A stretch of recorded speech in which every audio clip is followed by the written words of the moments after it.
네, 시청자 여러분 안녕하십니까. 충북 시사토론창의 구본상입니다. 오늘은 월간 뉴스 분석으로 함께하겠습니다. 지난 한 달 동안 보도된 수많은 뉴스들 가운데서 대표적인 뉴스를 선정해서 전문가들을 모시고 다시 한번 현실적인 대안들 찾아보도록 하겠습니다. 자, 오늘 월간 뉴스 분석 함께해 주실 세 분을 여러분께 소개해드리죠. 먼저 충북대학교 행정학과 이재훈 교수 나오셨습니다. 예, 안녕하십니까. 반갑습니다. 그 옆으로 정일순 변호사 모셨습니다. 안녕하세요. 네, 반갑습니다. 마지막으로 제 왼쪽으로 서원대학교 경영학부 신용환 교수 나오셨네요. 네, 안녕하세요. 네, 반갑습니다. 세 분과 함께 월간 뉴스 분석 본격적으로 시작하겠습니다. 첫 번째 뉴스부터 함께 만나보시죠.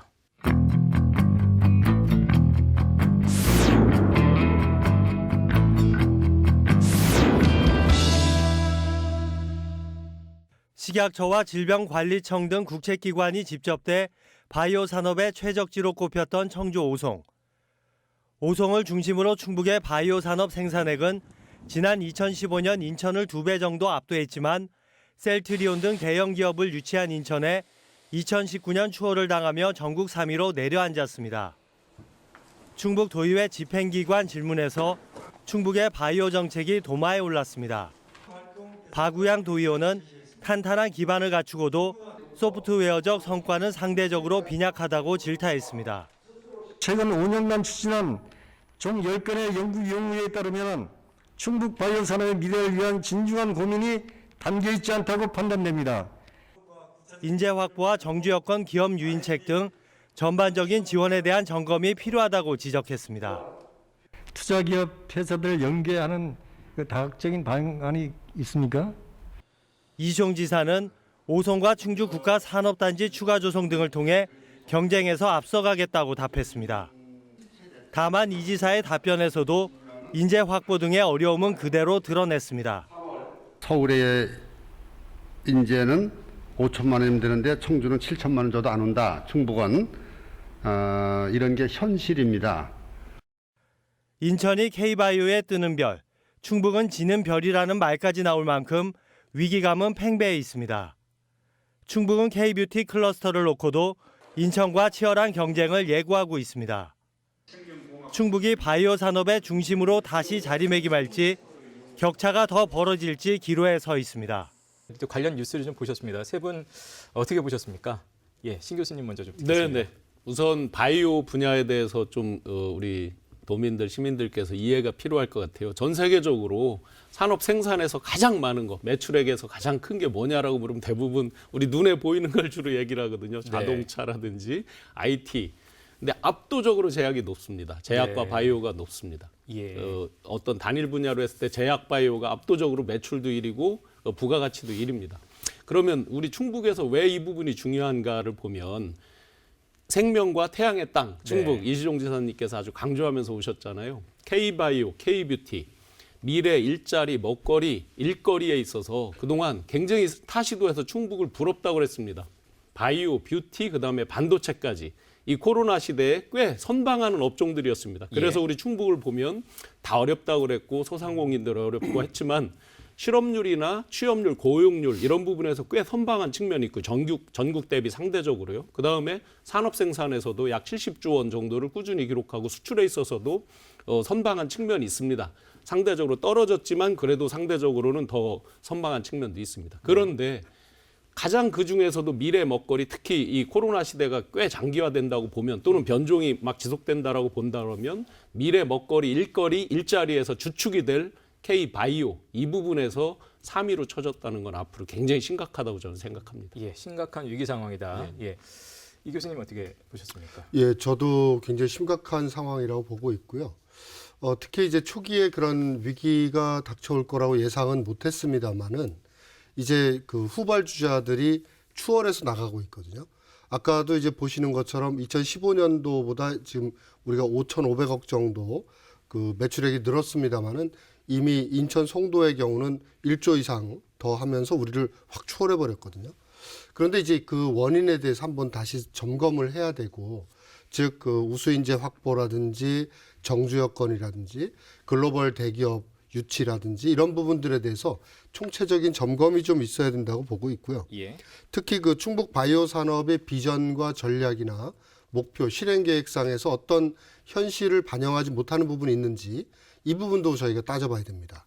네. 특히 그 싱가포르나 타이베이 같은 경우도 보면은 싱가포르의 경우는 아예 싱가포르 국립대학하고 이런 바이오 제약, 이런 혁신 산업 클러스터들이 같이 결합이 돼서 움직이고 있고요. 특히 타이베이는요, 어느 정도냐면 그 실리콘밸리에서 우수한 인재를 유치하기 위해서 아예 직항 노선을 만들어줄 정도입니다. 그래서 쉽게 왔다 갔다 해라.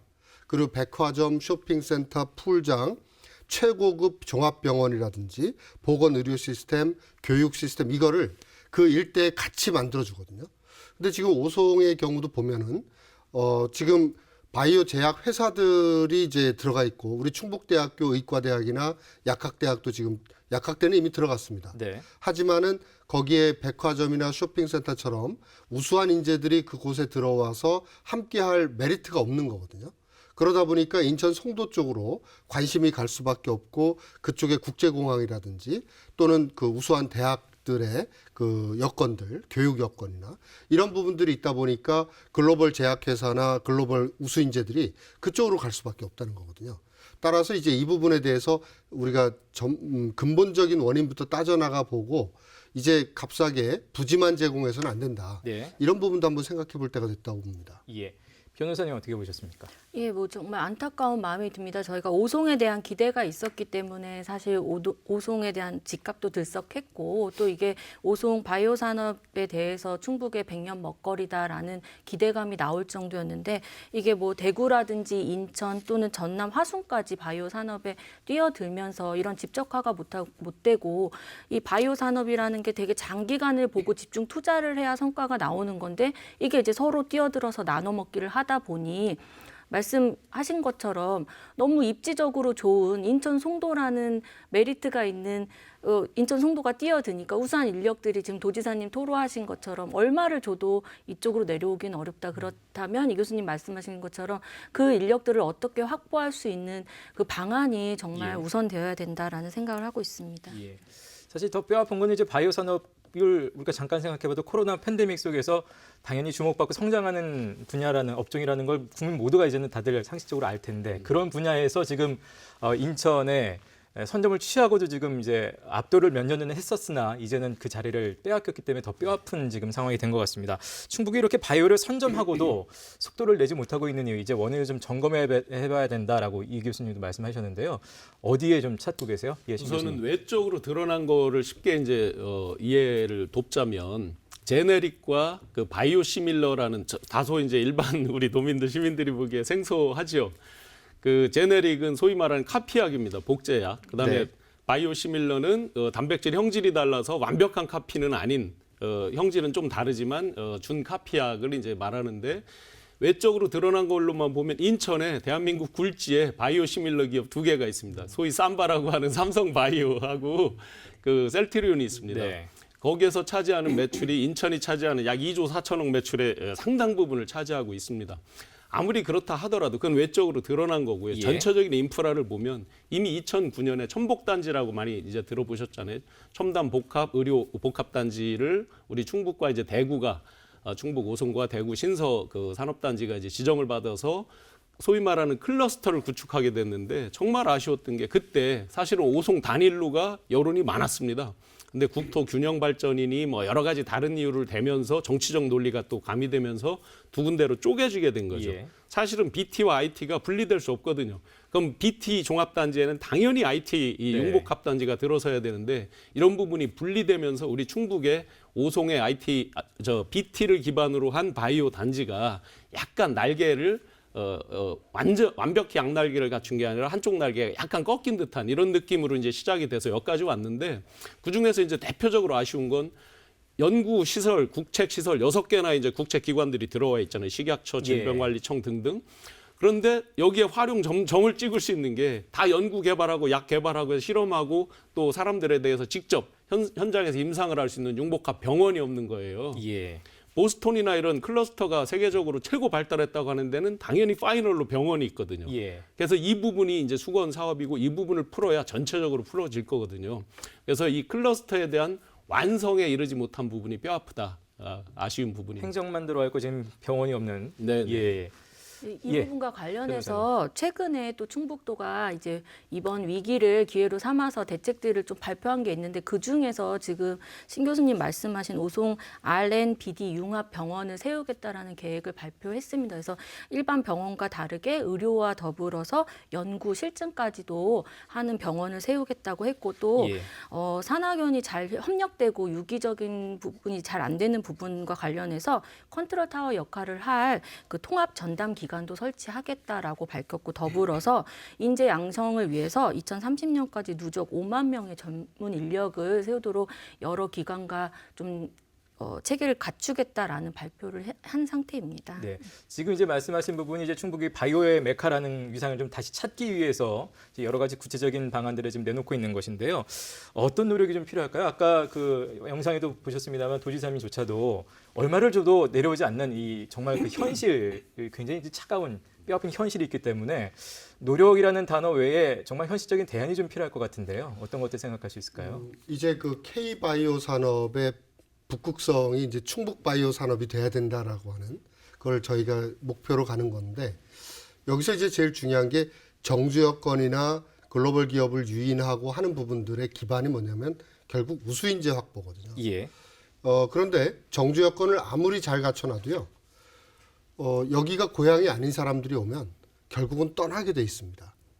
제가 이제 그 지역의 중견기업들을 좀 이렇게 그 회장님들 뵙고 인터뷰도 하고 말씀도 나눠보면 이 기업 입장에서도 뭐냐면 우리 지역 인재들이 들어오질 않고 외부에서 서울이나 수도권에서 온다는 거예요. 그런데 그 인재들이 들어오면 일단 기숙사라든지 정주 여건을 만들어주게 되고 거기에 부대 비용이 들어가고 또 한 가지 더 중요한 거는 이 사람들이 뭐 7년이든 10년이든 있으면서 어느 정도 이제 노하우도 습득을 하고 그 전문 인재로 네. 성장이 된 다음엔 다시 돌아간다는 거예요. 그렇게 되면 여기는 그동안 키웠는데 이 사람들이 다시 돌아가고 결국은 또 신입사원을 뽑아야 되는 이게 지금 오송에도 마찬가지거든요. 그래서 좀 전에 말씀하신 것처럼 굉장히 그 유수한 종합병원을 만들고 의대를 양성하고 해도 결국은 지역의 인재를 키울 수 있는 뭔가 지방자치단체 차원에서 충북도 차원의 특단의 대책이 있어야 된다. 그런 게 없으면 또다시 그런 병원이라든지 제약회사라든지 이걸 다 유치해놓고 결국 외부에 있는 수도권에 있는 인재들이 들어왔다가 경력을 쌓고 다시 송도로 가는 그런 악순환이 벌어질 거다라고 보는 거거든요. 예. 따라서 그 충북도 그 지자체와 지역에 있는 대학들이 서로 결합을 하고 대학을 키울 수 있는 지원을 최대한도로 늘려야 된다. 그렇게 해서 지역 인재를 육성하고 지역 인재가 그곳에 가서 근무할 때 별도의 부대 비용도 필요 없고 다시 전문성을 확보한 다음에 돌아갈 일도 없고 이곳에서 자기 삶의 터전을 만들어갈 수 있게 해줘야 된다. 저희는 그렇게 보고 있습니다. 그 말씀하신 특단의 대책을 이제 찾는 게 참 어려운데 이제 교수님은 특히 이제 지역의 대학을 좀 지원해서 살려나가는 것을 좀 말씀하셨습니다. 신 교수님은 어떤 방안들이 우선 있다고 보세요? 인재에 대해서는 뭐 지사님도 지적을 하셨지만 이미 그것은 지금 하루 이틀 일은 아닙니다. 예. 예를 들어 반도체 분야를 보더라도 우리 청주에 SK 하이닉스가 있지만 연구소는 분당에 있습니다. 수도권 이 밑으로 내려오질 않습니다. 우수 인재들이 잘 안 온다는 거죠. 하루 이틀 일은 아닙니다. 그렇다면 그거의 핵심은 정주 여건이죠. 교육. 대표적으로 정주 여건의 핵심인 교육. 이 부분에 있어서 전체적인 인프라를 오송에 갖추는 노력을 열심히 해야 되겠죠. 예. 저희는 그 인천이나 이런 쪽에 자꾸 이제 뒤처진다 이렇게만 한숨 쉴 게 아니라 인천도 약점이 있습니다. 그런 삼바나 셀트리온 같은 큰 회사들이 주도를 하지만 전후방 산업 연관 효과를 가질 만한 전체적인 클러스터는 충북 여건이 훨씬 좋습니다. 예. 오송 쪽에 100여 개 제약사를 비롯해서 충북에만 약 220개의 제약사가 있습니다.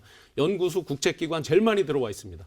이런 전후방 연관 효과, 소위 말하는 먹이사슬, 밸류체인을 일원화해서 서로 유기적으로 갈 수 있도록 민, 관, 대학, 연구소가 유기적으로 가는 거 이 부분에 지금도 하고 있지만 예. 이런 건 별도 기구를 둬서 또는 위원회 같은 걸 둬서 더 핵심적으로 강하게 할 필요가 있다. 그리고 하나 더 첨언한다 그러면 우리가 K바이오 말고도 K뷰티도 강하거든요. LG화학을 비롯해서 LG생명, LG생건 등등의 여러 좋은 업체들이 들어와 있는데 소위 말하는 성지순례 코로나 때문에 좀 어렵지만 중국 관광객들이 청주로 화장품이라든지 성형수술 이런 관광객들 많이 왔었거든요, 기존에. 이런 부분을 성지순례 투어 코스까지 만들어서 하나의 관광 상품화까지 종합적으로 복합적인 엔터테인먼트 관광까지 어우러지는 K뷰티, K바이오가 돼야 된다. 네. 예. 자, 이 사안 관련해서 뭐 우리 도민들 또 국민들은 어떻게 생각하고 있을지 댓글 혹시 있으면 저희 살펴보고 다음 뉴스로 네, 넘어가겠습니다. 댓글을 예. 제가 이제 몇 개 찾아본 게 조금 자조 섞이거나 상대적으로 뒤처지는 거에 대한 아쉬움 같은 게 많이 표현돼 있었는데요. 네. 그래도 바이오가 한창 이슈일 때 주가만 올랐지 성과 하나 제대로 못 낸 K바이오, 그래도 충북은 이제 새롭게 시작이니 응원합니다라는 응원의 댓글이 눈에 띕니다. 네.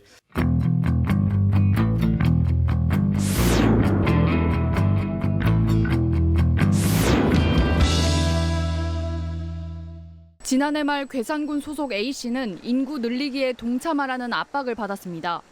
1인당 2~3명씩 괴산군으로 전입시켜야 한다는 내부 공지가 내려온 겁니다.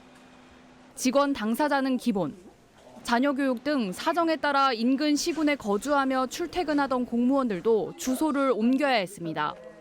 불법 전입 아니냐는 지적에는 잠시만 옮겼다가 다시 옮기면 된다는 설명이 돌아왔습니다. 가족과 친지, 지인을 동원해 주소를 옮겨달라고 읍소해야 하는 경우도 있었습니다.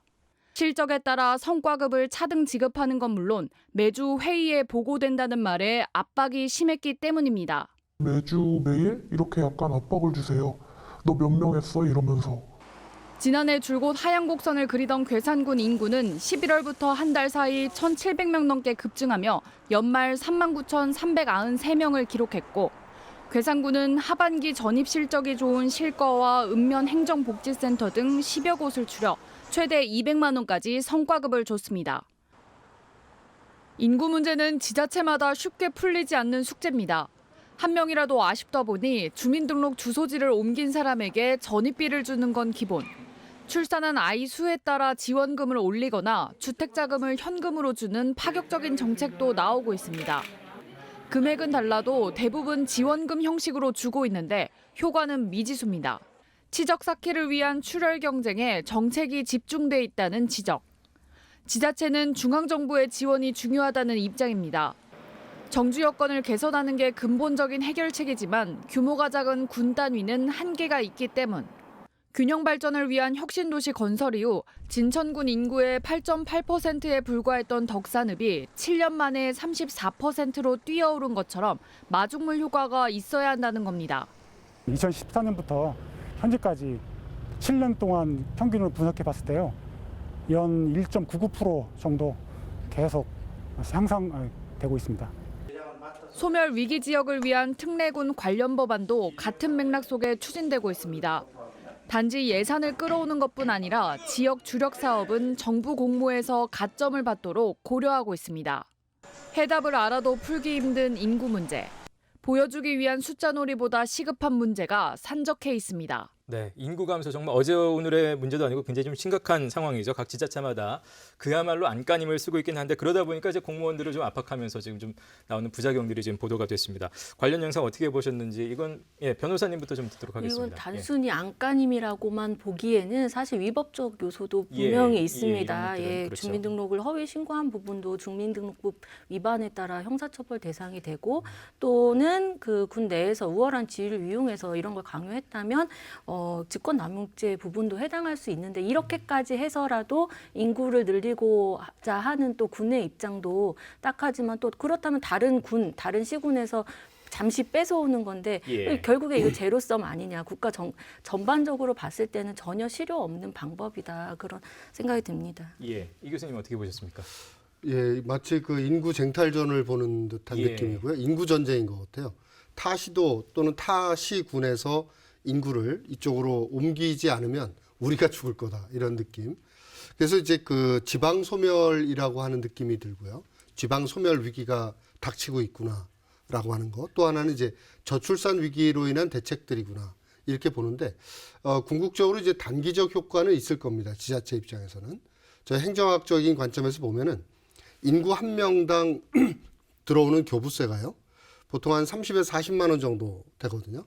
그래서 만약에 이제 그 6,300명 정도를 전입을 시켰다.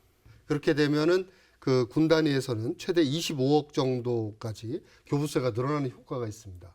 그리고 그 돈이 만약에 지속적으로 이어진다라고 하면은 상당히 큰 경제적 효과도 있는 거거든요. 예. 그러다 보니까 이제 지자체 입장에서는 인구 빼오기 예. 이런 쟁탈전까지도 하는 게 아닌가 소위 하는 말하는 위장전입까지도 불사하면서 지금 네, 너무 안타까운 예. 현실이라고 보고 있습니다. 그런 경제적인 이유도 좀 있겠군요. 예. 예. 신 교수님 어떻게 보셨습니까? 합계 출산율 0.84입니다. 그 두 명이 만나서 2.1명 합계 출산율이 2.1이 돼야 우리 지구가 유지된다고 합니다. 자연 사망도 있으니까. 그런데 대한민국이 OECD 가운데서도 최저가 됐고 이 떨어지는 폭으로는 뭐 압도적으로 최저이고요. 0.84, 우리 충북이 0.98, 그러니까 두 명이 만나서 약 한 명을 날까 말까 한다는 말이죠. 이런 것들이 당장 눈에 어떤 영향들을 미치느냐. 지금 현재 국민연금, 건강보험, 부양률 4명 중에 1명, 4분이 1명을 부양합니다. 그런데 2040년에 2명이 1명이라고 그랬는데 이미 작년도에 30만 명이 사망했고 27만 명이 태어나서 절대 출산율이 역전이 됐어요.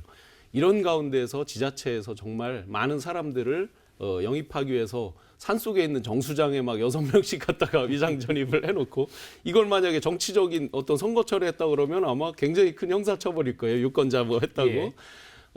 정말 그 노력은 안타깝기도 하고 정말 노력하는 모습들은 이해가 되지만 그런 불법 이런 것까지 하면서 과연 인구의 이동만 쟁탈로 이렇게 해결이 될 거냐. 예. 그런 정성이 어디로 가야 되느냐. 인구를 늘리는 정책으로 전환되지 않을까 생각합니다. 예. 지금 이제 어떤 문제가 발생할런지 좀 언급해 주셨습니다만 어떤 또 심각한 문제들이 이렇게 되면 야기가 될까요? 저희 그 위기관리 쪽에서 보면요. 예. 이 인구가 감소한다고 하는 것은 국가 전체적인 기반이 붕괴된다라고 보고 있습니다. 예를 들면 생산 가능 인구가 감소하게 됨으로써 경제 시스템 기반이 붕괴가 되는 거고요. 또 군 차원, 국방 차원에서 보면은 군 인력 자원의 공백이 벌어집니다. 그럼으로써 이제 국방 시스템 기반이 붕괴됩니다. 즉 이건 뭐냐면 일정 60만 대군을 운영하는 데 있어서 쭉 이어지다가 만약에 5년의 갭이 발생을 했다 그러면 그 5년 동안은 건너뛰고 갈 수가 없는 거거든요.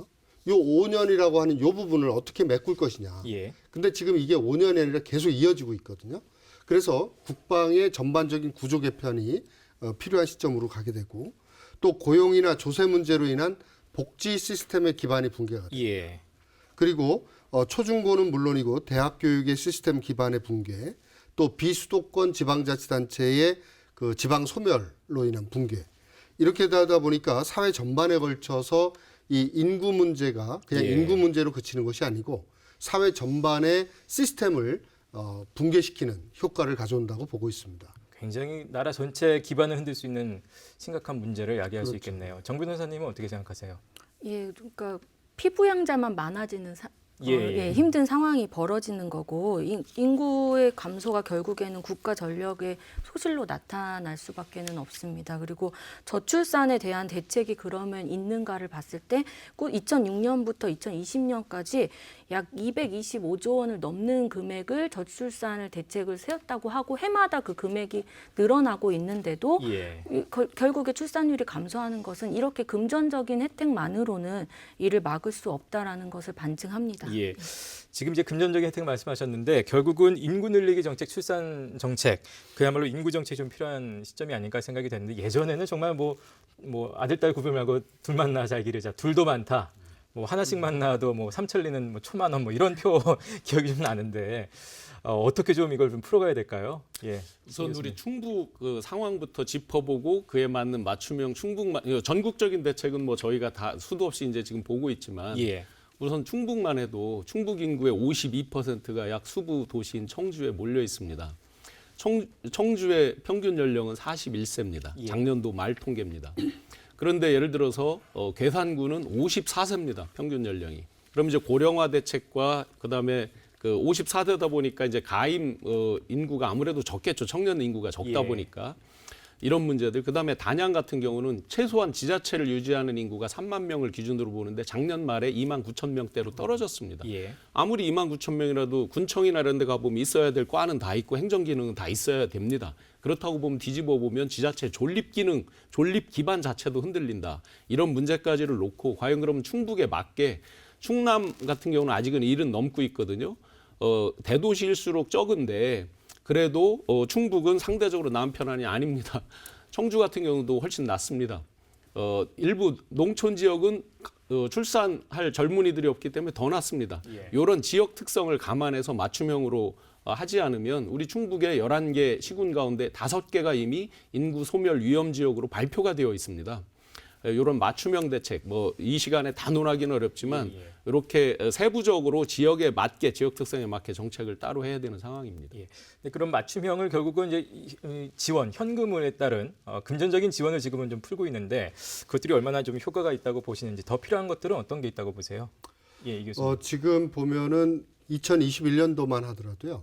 전년도 대비 6조 원이 늘어난 46조 원을 이 저출산 문제 해결을 위해서 투입을 할 예정으로 예산이 세워졌거든요. 근데 그 46조 원이면요. 저희가 직접적인 지원을 생각을 해보면 아이를 한 명 낳은 가구에다가 1억씩 주겠다라고 하면 46만 명이 늘어납니다. 인구 문제 해결됩니다. 그리고 지금까지 2006년도부터 이 문제를 인식하고 지금까지 쏟아부은 돈이 200조 원이에요. 200조 원이면 적어도 200만 명한테 1억씩 다 줄 수 있는 돈이거든요.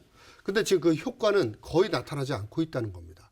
따라서 이제 OECD에서도 보면 이게 우리나라만의 문제가 아니고 OECD 국가들에서도 이제 저출산 문제가 벌어지고 있는데 이 출산 가정에 대한 직접 지원율이 가장 효과가 낮은 나라가 멕시코고요. 그 밑에서 2등이 우리나라거든요. 아, 그렇군요. 그러니까 지금 이 200조 원이라는 돈을 쓰면서 이게 어디로 다 간 거냐. 그냥 그 돈을 가지고 직접 지원을 해줘도 사실 아이 한 명 낳을 때 1억씩만 지원해줘 보세요. 그럼 아무래도 그 아이들이 자라나는 환경이라든지 이런 부분이 상당히 도움이 되기 때문에 부모들 입장에서는 이제 출산을 생각할 수 있는 거거든요. 이제 그런 부분도 한번 우리가 직접 지원 방식하고 현재와 같은 간접 지원이나 그 환경 개선 쪽에 초점을 맞추는 방법 중에 과연 정부가 출산을 장려할 의지가 있는지를 고려해야 될 시점이다, 이렇게 보는 겁니다. 그러니까 지원되는 금액 자체는 적지 않은데 소위 말하는 선택과 집중이 잘 되지 않았고, 또 이제 그런 부분들은 이제 또 한쪽에서 이제 뭐 공평이라든지 평등의 문제를 또 제기를 할 수 있기 때문에 좀 쉽지는 않은 것 같습니다만, 정 변호사님은 어떻게 생각하십니까? 저는 오히려 지자체가 앞다투어서 이렇게 살포성 현금을 주는 것보다는 그런 그 정부에서, 이건 중앙 정부에서 통일적으로 그런 현금 지원은 하도록 좀 맡기고, 오히려 지자체에서는 아까도 나왔지만 여기서 아이를 그 각 지역에서 아이를 낳아서 잘 키울 수 있는 환경을 조성하고 어떤 일자리 창출 이런 데에 좀 포커스를 맞추는 게 어떨까 싶습니다. 근데 충북의 경우나 청주의 경우에는 사실은 충북 행복 결혼 공제 뭐 이런 거를 제외하고는 별다른 좀 정책을 찾기가 어려워서 그런 안타까움이 있고요. 또 하나 소개해 드릴 것이 지금 이제 대통령 직속, 그러니까 대통령이 위원장이 되시는 저출산 고령 사회위원회가 작년 말에 이제 2021년부터 2025년까지 4차 그 기본 계획을 발표했는데, 거기에도 지금보다 더 영아기에 집중적으로 영아 수당을 지급한다든지 3+3 육아휴직 제도라고 해서 오히려 부모 양 부모가 육아휴직을 할 경우에 더 많은 지원을 준다든가, 다자녀 가구에 대한 지원을 강화한다든가, 그리고 그 청년들을 지원하는 여러 기본 계획들을 발표했습니다. 그래서 이거에 발 맞추고 지방은 또 지방대로 말씀드린 대로 교육이라든지 다른 정주 요건을 좀 열심히 했으면 좋겠다라는 생각이 듭니다. 하나만 첨언드리면 이제 현금 위주의 정책이 되다 보니까 최근에 이제 허경영식 그 공약이 다시 주목을 받기도 하고 그러는데요. 지금 말씀하셨듯이 제가 현장에서 이제 청년들한테 많이 물어봅니다. 왜 출산 안 하냐라고 했을 때 단순히 뭐 교육 여건이 나빠서 또는 경제적이 이렇지는 않습니다. 그러니까 뭘로 하나로 이렇게 원인 규정이 되지 않습니다. 그렇다고 보면 생애 주기별로 라이프 사이클 전체를 놓고 맞춤형으로 하나하나 할 수밖에 없다. 우리 충북도 마찬가지다. 취업, 연애, 결혼, 출산으로 쭉 이어지는 이 생애 주기가 있잖아요. 이렇게 하나하나 끊어서 다 그거를 전체를 또 유기적으로 이렇게 설계를 해야 될 것 같습니다. 아까도 이제 제가 말씀드렸던 거는 그걸 돈으로 주자라는 것보다도 직접 지원 효과가 그만큼 떨어지고 있는 것이 문제점이다. 예를 들면 이게 출산 장려 정책인지 일자리 창출 사업인지 예. 거기에 고용을 하려는 건지 이게 구분이 안 될 정도로 지금 그 정책 수립에 따르는 예산 배분이 예. 제대로 이루어지고 있지 않다 이런 말씀을 드린 거고요. 또 한 가지 이제 가장 근본적인 건 이거예요.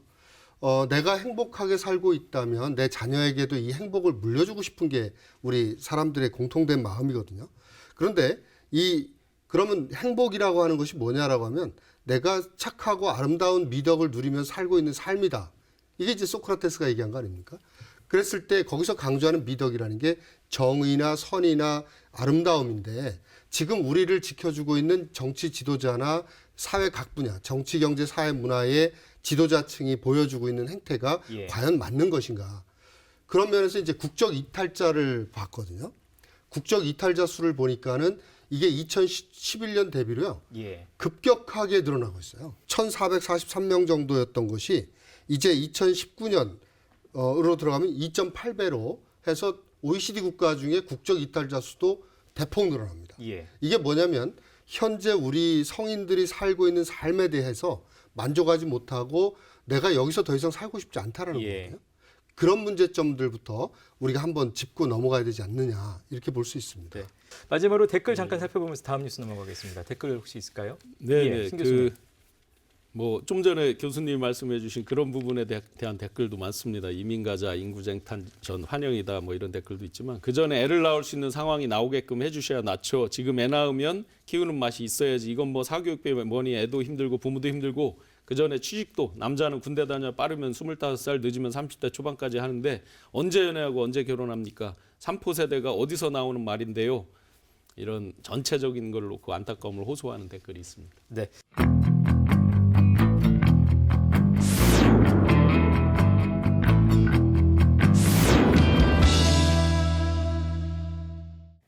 도내 대학들의 신입생 충원율이 상당수 급락한 것으로 나타났습니다. 1년 전 98%의 신입생 등록률을 기록했던 음성극동대는 올해 70.8%로 급락하며 도내 최대인 27%포인트의 하락폭을 나타냈고 지난해 거의 100%를 기록했던 제천 세명대도 74.2%에 그쳤습니다. 이 밖에 충청대나 대원과학대 등 일부 전문대도 신입생 등록률이 70%대에 머물렀습니다. 한편 충북대와 청주대, 서원대 등 인지도가 높은 주요 대학들은 90% 이상의 등록률을 유지했습니다. 청주대학교가 중국에 배포한 학교 소개 동영상입니다. 코로나19 사태 속에서도 인터넷 방송과 졸업생, 현지 기관 등을 통해 꾸준히 유학 상담을 벌였습니다. 그런데 오히려 신규 유학생 수는 150명에 그쳐 지난해보다 11.2%나 감소했습니다. 이 같은 사정은 다른 대학들도 마찬가지. 세명대학교가 22%, 중원대도 79% 이상 유학생 수가 급감한 겁니다.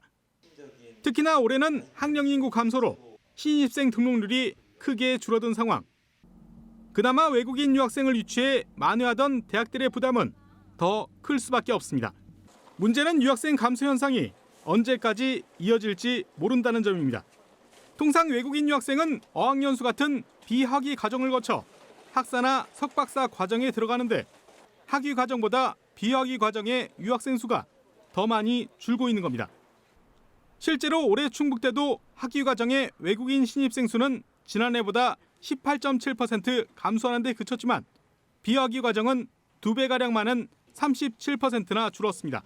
학령 인구 감소로 어려움을 겪는 지역대학에 든든한 지원이 됐던 외국인 유학생 유치마저 어려워지면서 위기감은 더욱 커지고 있습니다. 네. 자, 지역 대학들의 학령 인구 감소입니다. 이거는 뭐 지역 대학들뿐만 아니라 이미 수능으로 봤을 때도 전국 대학의 어떤 모집 인원보다 수능을 본 수험생들 숫자가 적기 때문에 다시 얘기하면 이제 수능 본 사람은 누구나 대학을 갈 수 있는 시대가 된 마당이라서 참 문제가 굉장히 심각할 것 같은데 특히 이제 두 분은 또 대학에 계시기 때문에 더 좀 와닿으실 것 같습니다. 뉴스 어떻게 보셨습니까? 예, 이 교수님. 저희도 이제 이번에 100% 충원은 안 됐습니다. 예. 거점 국립대로서는 최상위 경쟁률을 보였지만은 2명이 이제 미충원이 됐는데 사실 그 숫자로 보면은 2명 정도는 뭐 저기다라고 생각할 수 있지만 예. 이게 이제 저희도 하나의 시그널로 보는 거거든요. 그리고 이제 정시 모집 전에 저희도 이제 학교에서 분석을 해봤을 때에 전체적인 경쟁률은 정시에는 3군데까지 지원할 수 있기 때문에 3대 1이 넘어야 미달이 안 될 것이다. 이렇게 봤는데 경쟁률 자체는 3대 1이 넘었습니다. 근데 이건 평균 경쟁률이었고 내부적으로는 17개 학과가 3대 1이 안 됐습니다. 그래서 이게 이제 미달이 될 것이다. 이렇게 내부적으로 판단을 하고 있었습니다. 그런데 이제 역시나 두 명이 이제 미달이 됐는데 이것이 이제 우리만의 문제라고 볼 수는 없는 거고요. 이 벚꽃 피는 순서대로가 아니라 이제는 벚꽃과 상관없이 전국 각지에서 수도권을 제외하고는 다 미달 사태로 가고 있다라고 보고 있고 이것이 대학 운영에 있어서도 굉장히 심각한 문제이지만은 이게 지역과 연계해서 문제를 같이 본다면 더 큰 문제로 갈 수 있다라고 봅니다. 서 교수님은 어떻게 보셨습니까? 신 교수님 어떻게 네네. 보셨습니까? 그 대학은 아시다시피 비단 그 대학 자체만 존립하는 게 아니라 지역사회 전체에 미치는 영향이 너무나 큽니다. 우리 충북, 대표적으로 청주, 4년제 대학이 등록된 게 8개나 있습니다. 교육의 도시, 충북 전체를 사실상 교육의 도시라고 해도 과언이 아닐 정도인데요. 상권을 한번 보세요. 충북대 중문 상권부터 시작해서 서원대 모충동 수국동 상권, 청주대학교 앞에 상권 등등등 상권 발달도 젊은이들이 어떤 새롭게 소비하는 패턴 이런 걸 따라서 대학가별로 발달이 되고 원룸 또 식당가 뭐 각종 부대적인 이런 산업들 딱 저기를 보시면 됩니다. 황우여 교육부 총리 때 서남대학교, 남원에 있는 서남대학교를 이제 하나 폐교를 하면서 지역사회 전체 경제가 한동안 거의 뭐 패닉 상태에 빠진 적이 있습니다. 즉 대학은 대학 하나의 문제가 아니라 전체 지역사회에 미치는 영향이 큰데 마침 우리 충북은 대학이 많고 그중에 청주 워낙 많이 있는 상태에서 학생 인구가 높은 상태에서 그 영향력을 정말 미리부터 이런 인구 감소에 대한 영향력을 많이 고려했어야 되는데 굉장히 아쉬운 측면이 있다. 이 인구 감소의 특이한 거 하나를 다 예상할 수 있었던 거거든요. 2000년 기억해 보시면 슈퍼 밀레니엄 베이비라고 해서 그해 엄청나게 많이 났습니다.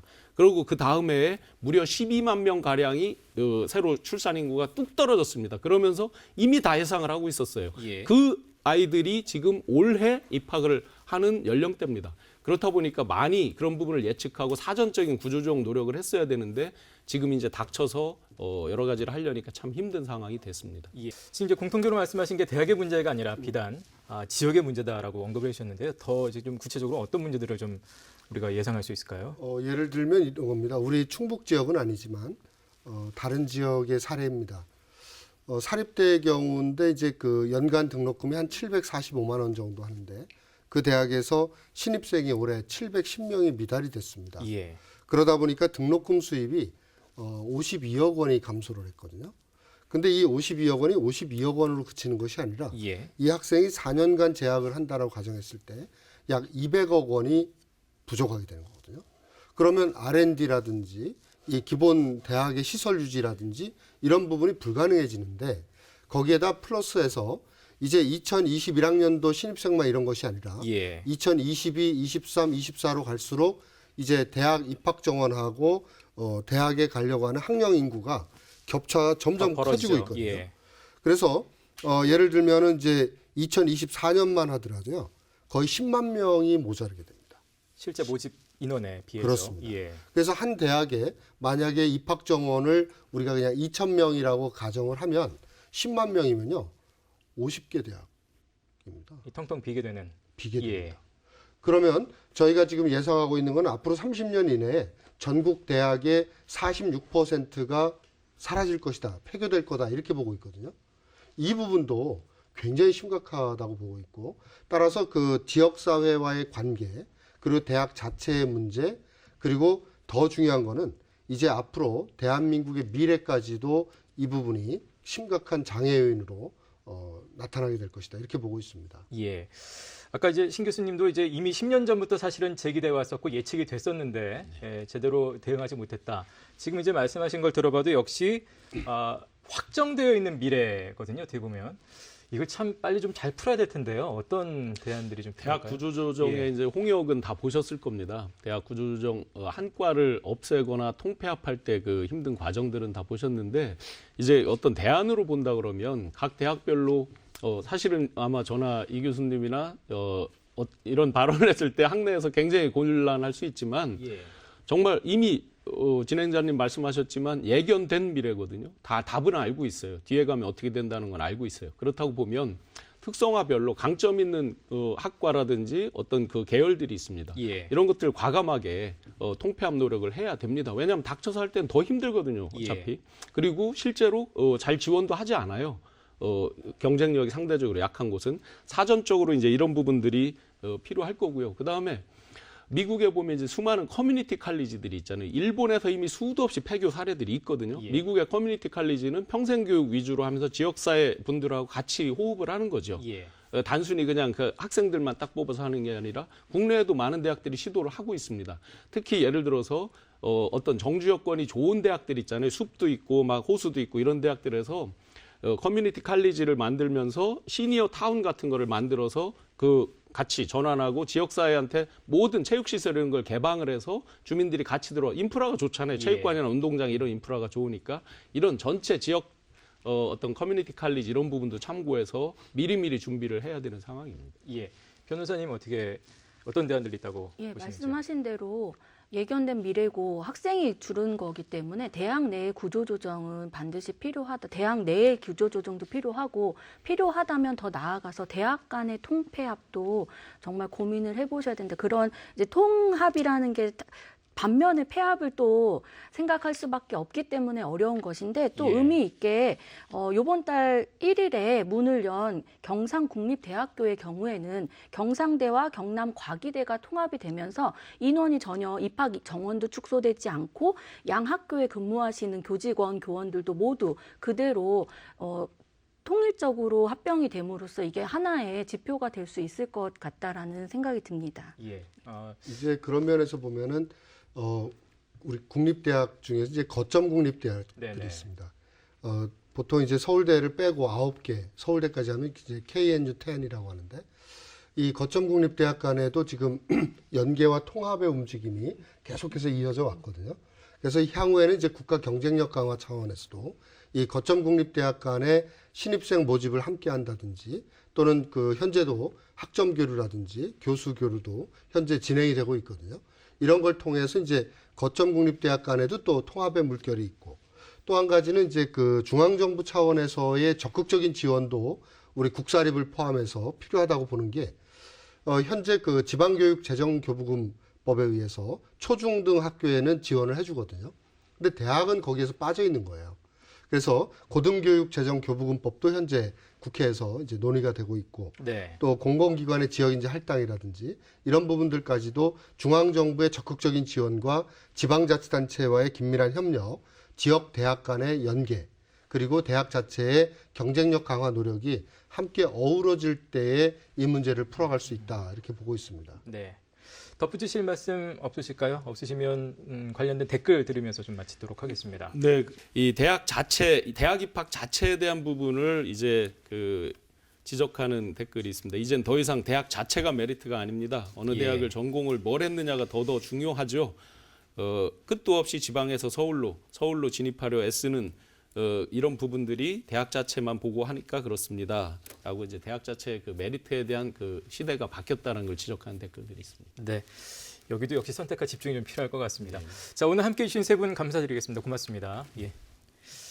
자, 저희는 오늘 월간 뉴스 분석을 함께했습니다. 저희는 앞으로도 계속해서 지역의 문제를 더 깊이 있게 들여다보고 현실적인 대안들을 찾기 위해서 노력하겠습니다. 3월 월간 뉴스 분석 여기서 마치겠습니다. 시청해주신 여러분 고맙습니다.